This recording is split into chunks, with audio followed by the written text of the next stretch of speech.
So this is the first Speedmonkey podcast. It may be the last if no one listens to it, watches it. The camera is pointing at the road and we're headed out of Lee Delamere services onto the M4. It's 5:30 at night, it's raining and conditions are going to be absolutely filthy.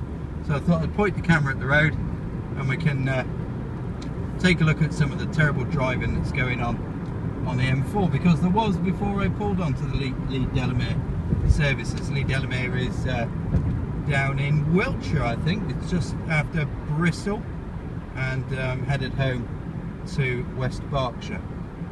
So let's try and get into the middle lane if anyone's going to let me. Yes, a very nice person behind. It's quite interesting at night when you're driving. Cars nowadays have so many different types of lights, rear lights, that you can often spot what manufacturer. There's a BMW 6 Series on the right hand side, has got what lights on their car. Jaguars are easy to spot with the tick. The XK has a kind of upside down tick. But we're on the middle lane, we're doing 70. Everyone in the right hand lane is flying along at 80 miles an hour. It's not throwing it down, but there's enough spray on the road to cause visibility problems every now and again. The car we're in is a Honda Accord Tourer. It's one of the first things I want to talk about, is this car.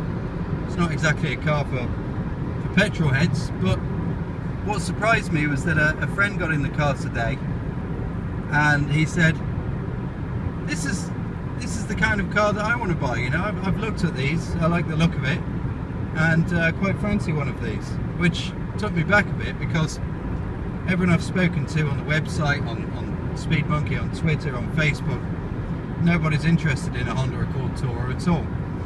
But that's because we form the, you know, we're all petrol heads. Everybody that's interested in cars, we talk a bit with each other, and so we have a fairly narrow span of cars that we think are cool. And some people need an estate. I've had estates for years. I've had two Mercedes W124s. I had a 230 TE, a 300 TE. Pretty old school, robust Mercedes. They're actually starting to rust now, some of them. But fantastic cars. Lots of CCs, very low miles per gallon, not much power. Automatic gearbox, which takes away most of the power. But they're fantastic cars to drive. Rear wheel drive, they're no good in winter. There's absolutely zero in the way of ABS or traction control. But they're great fun and dirt cheap to own. But if you're looking for a car nowadays, well, actually also some of my old estate cars. I've had a 5 Series estate, I've had 2 Subaru Legacy Outback estates, all rear wheel drive, 4-wheel drive. I've had a Passat. The Passat estate was probably the most practical one that I've had, but it was also the most boring. It was just such a dull car. It was the late 90s, I think it was a 98. It was red when it came out of the factory, but it was salmon pink by the time I bought it. You know, I had a young family, I had a dog. I've always had dogs, which is why I've always had estate cars.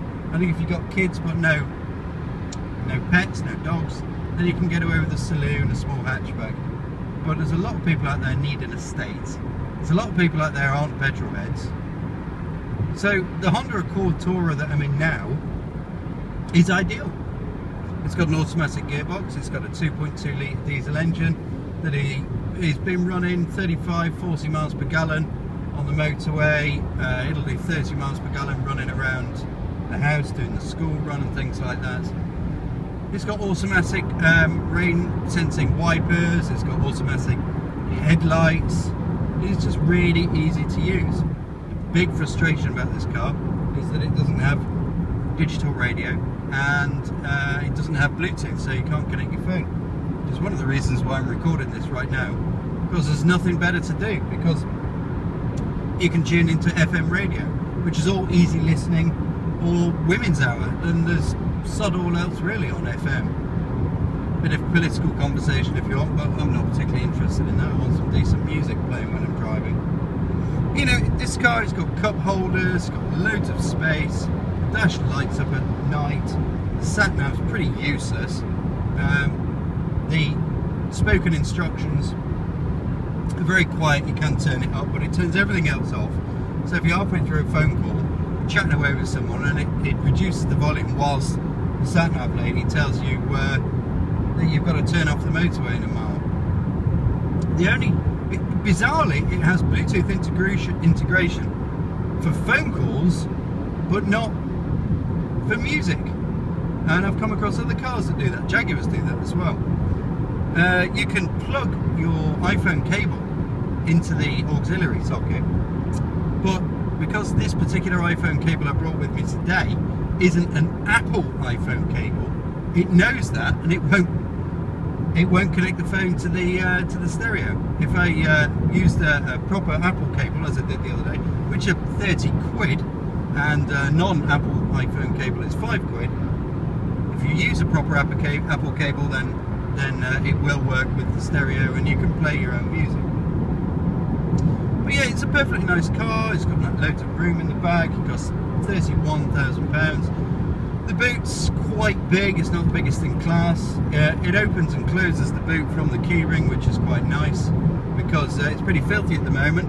The sportiest part of this entire car is the rear. It's kind of sloped rear, but that also attracts. It looks nice, but it attracts all the dirt. So the boot opens and closes, makes it life nice and easy, and you don't get your hands dirty because all of the dirt from the road comes up onto that boot. And it's similar in many ways to the old Passat diesel that I had, Estate. It's front wheel drive, boring. It's diesel, boring. It's an Estate, boring. But it just gets the job done. Problem is, Volvo V60 also gets the job done, but better, looks nicer, and is a nicer place to sit. The Skoda Superb Estate doesn't look better, is massively bigger inside, particularly in the boot. The back seats are massive in the Superb Estate, and it's £5 cheaper. The Mondeo costs about the same as the Honda Accord Tourer, the Mondeo Estate, but that's an outgoing model, and as such, a lot of the tech inside is dreadful. The screens are even worse than in the Honda. I'm really surprised that Honda and Ford, the info screens are just really, really poor. Especially Honda, you know, they've got the Azimuth robots. Honda are at the forefront of technology, and their info screen is absolutely dire. It really is. It's like Space Invaders from the 1980s. Hopefully in the next gen it'll be a lot better. I sat and had a drive in a Honda Civic recently, and inside that thing was like from the space age. It's fantastic. But this Accord, it's got the previous generation info screen, so it doesn't work. But the rest of the car does, in a boring way. It does the job, you know. The only thing it's missing really, which the Volvo had that I drove recently, a V60 D3. It's a very similar engine specs. Is that the Volvo had a 5-cylinder engine, so it sounded a lot nicer, but it had adaptive cruise control as part of an option driver's pack. And adaptive cruise control in dreadful conditions like this, where the idiots in front of you constantly stop and start and stop and start. It's not too bad today because the motorway is not so busy. Although if anyone from the States is watching this, you'll be amazed that this is one of our quieter motorways. You know, there's absolutely no one. Let's go in the left-hand lane. The nearest person is 100 yards ahead of me and miles away. No one uses this lane precisely because now I'm stuck in this lane. I'm doing 60. If I want to go out into the middle lane, people won't let me out. So people are doing 60 miles an hour through choice in the middle lane. The whole motorway goes kaput just because UK drivers really struggle to use the road network properly. Which leads me on to my next topic, which is, you know, we petrolheads call ourselves petrolheads, but we have no name for other drivers. People who drive, people who we share the roads with, that simply are not interested in cars. For example, the person to the right of me, I think that's a Peugeot 308. They've got a 308, so they're just not interested in cars. What do we call them? Motorcyclists use a term for people in cars, and that term is cagers. and to kind of an insult. You know, this cager did this cager did that. In Harry Potter, people that aren't magical are called muggles. And I think we petrol heads, we car enthusiasts, we need a name for people who aren't interested in cars but drive, and often drive really poorly, like the guy in the Volkswagen Touran there on the right hand side of me, who just weaved over into the lane that I'm in, that he should be in, instead of sitting in the middle lane doing 60 miles an hour, which is doing. I'm in danger of undertaking the Peugeot to the right of me purely because he's going so slow. He needs to move over, he needs to be in this lane. What do we call non-car enthusiasts? I have no idea. How about Buggles? That was a name of a band from the 70s. Buggles sounds, I don't know, sounds a pretty stupid name, but then again, Muggles is a stupid name. Cages is a stupid name. So why don't you have a think and tell me what let me what you know. What would be a term that we can universally use for people who share our roads who are not interested in cars? And there's lots of them. Basically, everybody in a Peugeot that's not a 208 GTI or a 205 GTI, everybody in a Honda Jazz, everybody in a Toyota that's not a GT86, anyone in a BMW X6 or a 5 GT or a 3 GT, all of these people are non-car enthusiasts that we share our roads with and drive pretty appallingly. Next topic, Formula One. I've watched Formula One every single race, every single year since 1994. I haven't missed a race. If I've been out, I've recorded it and I've watched it when I've come in. I've watched every qualifying session. I've watched practice sessions. But this year, and by the way, I went through the Schumacher years. I was never a fan of Schumacher. Ever since, I'm a Brit, so I support the Brits. Ever since Schumacher took Damon Hill out at the Australian Grand Prix in 1994, I've not been a fan of Schumacher. And I sat there when he won race after race after race. I sat there when he shared the podium with Rubens Barrichello, and Rubens stopped just before, I forget what race it was, I forget what year it was, but Rubens stopped just before the finish line to let Schumacher go through, because he was told to by Ferrari. He was told, let Schumi win. I watched all of that nonsense. And then I watched Sebastian Vettel in the Toro Rosso. Again, I'm no good with facts and figures. And he won the Grand Prix. It was at the German Grand Prix in the Toro Rosso. And I thought, this kid is the next Schumacher. He's going to get the best car. He's going to tailor it to himself. His teammate will be no good, just like Irvine, like Barrichello, all of these people with Schumacher. He's going to get the car to him. He's going to have the team around him. And he's going to win everything. And sure enough, he just won his 9th Grand Prix on the run. A record. I haven't watched a Formula One race in 5-6 races, I forget. I think it was Monza, or was it Hungary? I'm not sure. I didn't even watch Spa this year. I just find it so boring. Formula One is so contrived. I'm losing interest in the politics.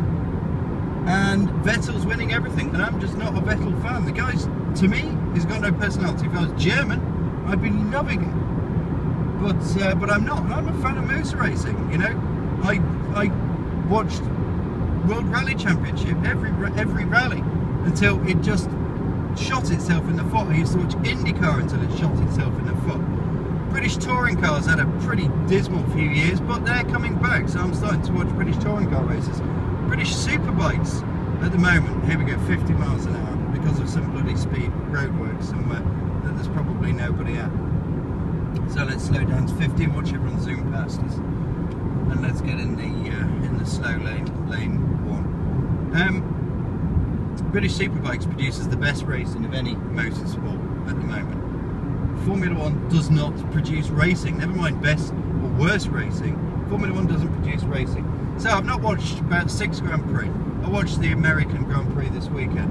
I actually watched it an hour after the race had started on Sky Plus. And I fast forwarded most of it. Jenson Button was having a bit of a tangle at the end of the race with somebody, and it was Toro Rosso for 10th place. Daniel Ricciardo, who's going to be in the Red Bull next year. It was just the worst race I've ever seen of any category. I used to go and watch my friend race in the MG Owners Club. I had the Passat back then. I used to sleep in the Passat. I slept at Rockingham in the back of the Passat. We'd go up on the Saturday, we'd qualify, we'd stay over, we'd sleep in a tent maybe, sometimes in the car maybe, and then we'd watch the racing on the Sunday. And there's better racing, and I'm going to undertake this guy because he's just dawdling, so sorry. Anyway, there'd be better racing at the MG Owners Club with ancient knackered old MGs than there is in Formula 1. You know, and they used to cost £5,000 a year to run, and the Formula 1 cars are costing what? 300 million, 400 million, 500 million a year to run? It's absolutely ridiculous. It's contrived.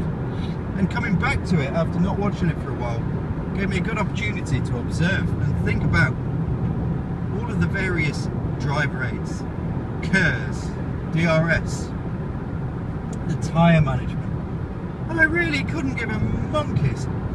DRS is an artificial solution, I've now decided, to a problem that's been created by Formula 1's rules. Let's get in the middle lane again, because he's doing 50 in an old Rover. It could be an MG, I can't see the badge. KERS, yeah, okay, well that's relevant, that's technical. It's next year, it's going to be integrated hybrid technology into the turbocharged cars in 2014. But DRS is just a contrived solution to a situation Formula 1's found itself in, which is basically that the FIA and the runners of Formula 1 don't have the balls to make more mechanical grip, less aerodynamic. We need to chop aerodynamics in Formula 1. We need to get rid of 75% of aerodynamics in Formula 1. We need to increase the size of the rear tyres, reduce the size of the front tyres. We need to create less of a zone of turbulence behind the car so that the Formula 1 cars can race each other and not just sit, be 100 yards between each car and have an artificial contrivance of a DRS. It's just ridiculous and it's just boring, and I cannot be arsed. I'm going to not watch another race this season. Vettel's already champion, hoorah, and I'll start the next season. I'm not going to get up in first thing in the morning to watch the first race. I'll watch it on video on Sky Plus. If it's any good, then I'll watch the next and the next. But you know, if Red Bull start next year as they've finished this year, then I ain't watching it again, and my life's better for it. That's hours and hours and hours of my life that I can have back, that I could just spend being bored watching Formula 1. British touring cars will be much more interesting. It always is. It always is. The cars are close, the racing's close, the tracks are great, the tracks are interesting.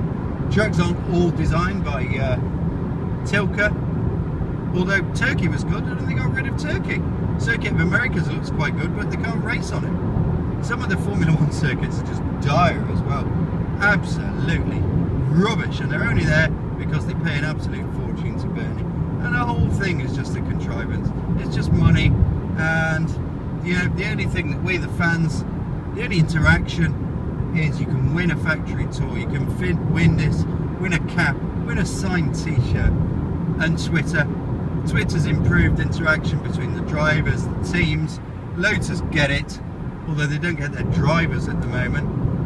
I think Kimi's bad back is partly down to, you know, he could have had the operation after the season, but he chose to bring it forwards because he really couldn't be arsed. You know, he was going to get third in the Drivers' Championship. Well, he doesn't care about third in the Drivers' Championship. He can't win any more races this year. Red Bull are winning all the races. He wasn't being paid by Lotus, so, you know, he brought his operation forwards. Anyway, so that's Formula 1. That's the state cars. And what shall we call non-petrol head drivers that we share our roads with? And look, I'm in the fast lane now. I'm in lane 3. Sod it.